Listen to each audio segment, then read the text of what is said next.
goal with this activity is to loosen up the hips. It's a really good move if you're someone who's limited in all directions and you're trying to reduce overall tension. Here's what you're going to do. You're going to get a foam roller lying on your side. You want your knee down at like a 45, 60 degree angle from the hips. Hands going to be just resting on the ground like so. And you want to think about just being lazy, melting into the ground. Nasal breathe throughout this process. You want to imagine that there's a spotlight on your zipper.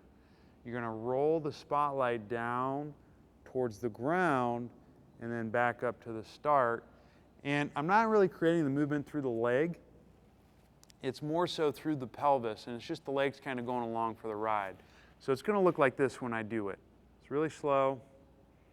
I'm thinking roll the zipper down, back to the start. It's really slow, lazy, low key, just quietly nasal breathe.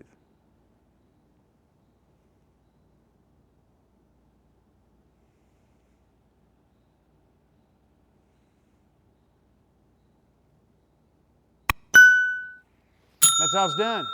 Give it a shot.